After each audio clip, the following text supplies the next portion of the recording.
Saudara tahu kenapa grogi? Karena di belakang saya itu para pekhotbah ulung. Ada Romo Wibo, ada Romo Cucu. Tapi saya belum dengar kepada Romo Agam. Tapi dapat buat saya grogi.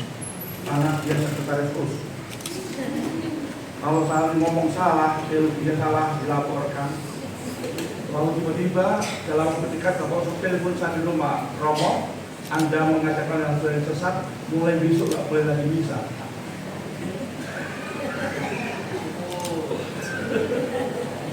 Itu yang buat saya grogi.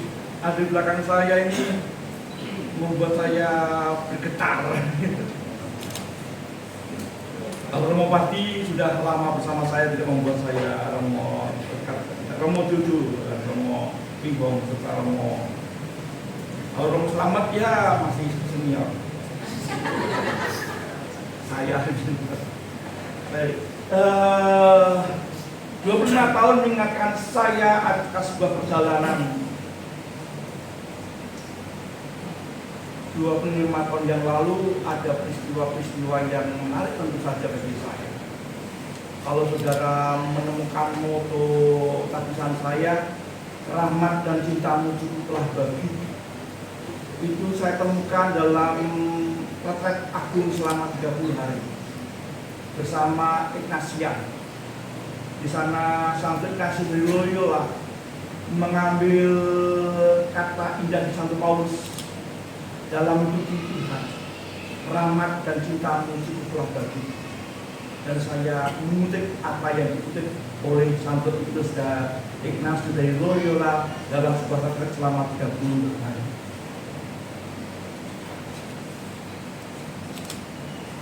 Ketika tabisan hari H tanggal 22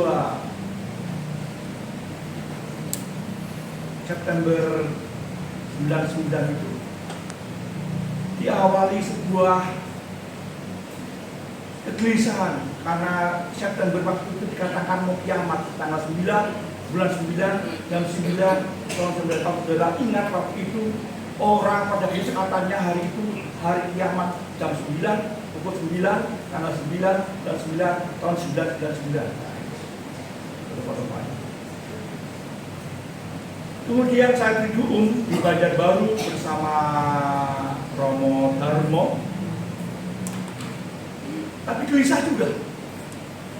Gelisah bukan soal apa-apa, tapi gelisah karena rombongan orang tua saya belum datang ke Banjarmasin. Waktu itu rombongan naik kapal laut dari Semarang. Gak tahu waktu panitia yang kasihkan uang untuk naik pesawat. Sehingga kami naik kapal. Waktu umur belum kenal saya jadi. Ini 25 tahun harus membuat kegembiraan ya. Jam 3 sore itu kapal baru mendarat di Banjarmasin. Ya, ada waktu 2 jam untuk siap-siap untuk tabisan jam 5 sore. Dan 1-2 bulan terakhir itu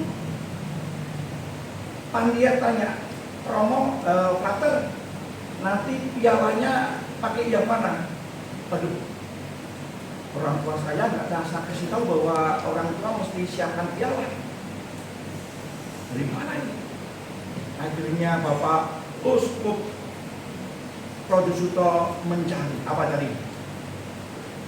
Mencari di gudang atau di tempat sakristi apakah ada piala yang bisa disepuh.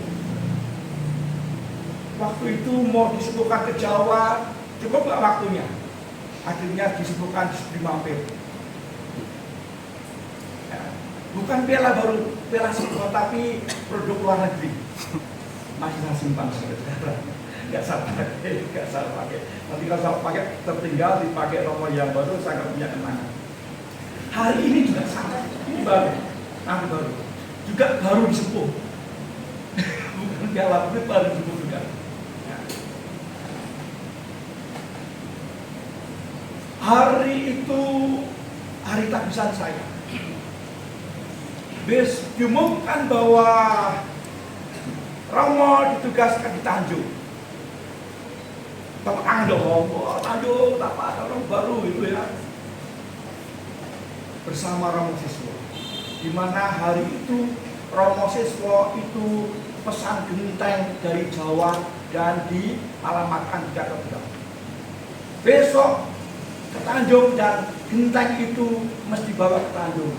Saya dengan Romo Siswo ngangkut genteng.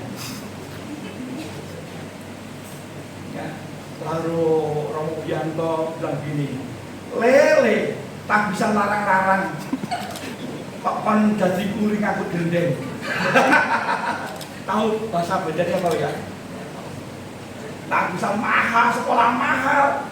Lah kok hanya disuruh jadi kuring aku gendeng. Apakah imamat saja hilang? Imamat saja hilang. Orang masih panggil saya panggil Romo, bukan kuring.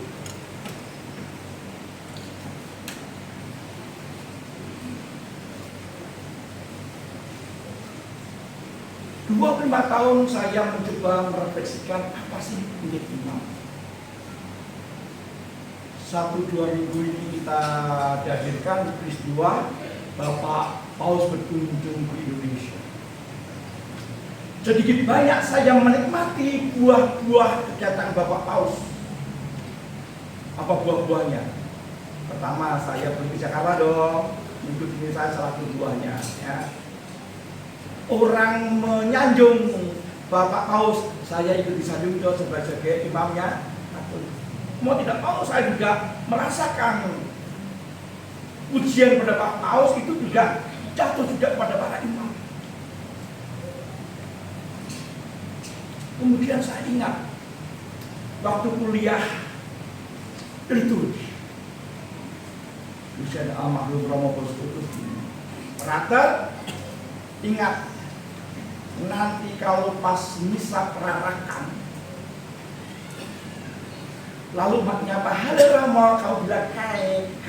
Ingat, Anda memang akan menjadi seorang imam, tapi di sana kamu di altar Kristus, imam, altar dan kurban.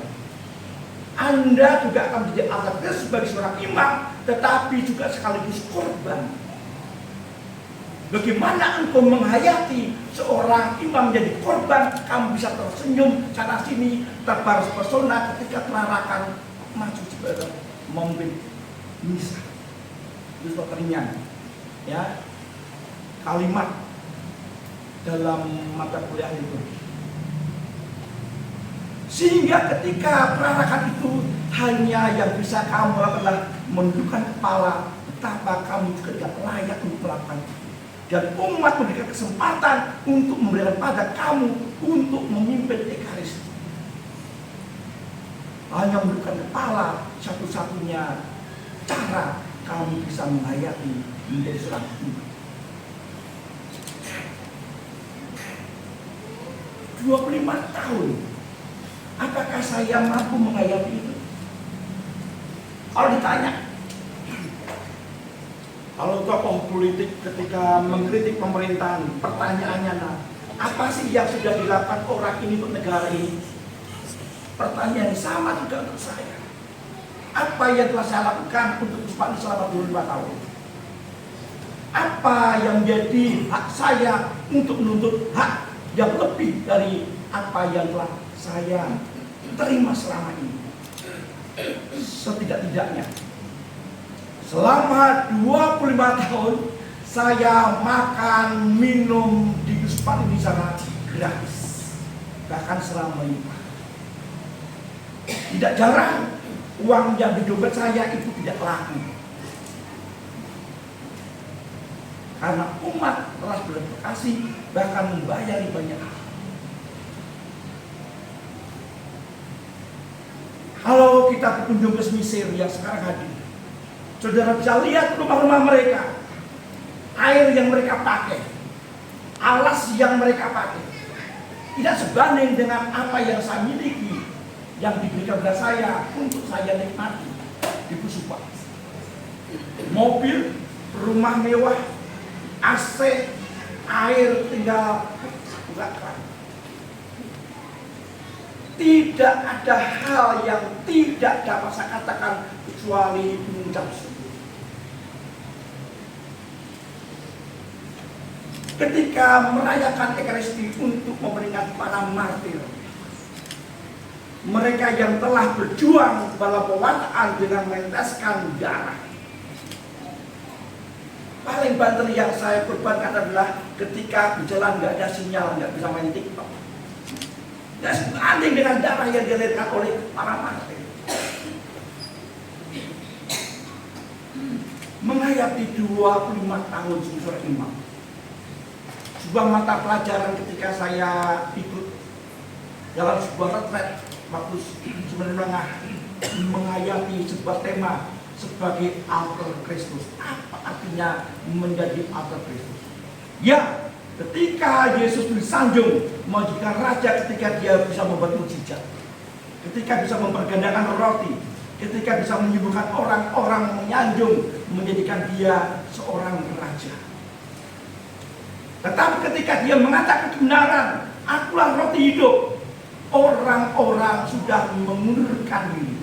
Orang meninggalkan Yesus bukan di zaman sekarang. Zaman Yesus pun, Yesus sudah ditinggalkan.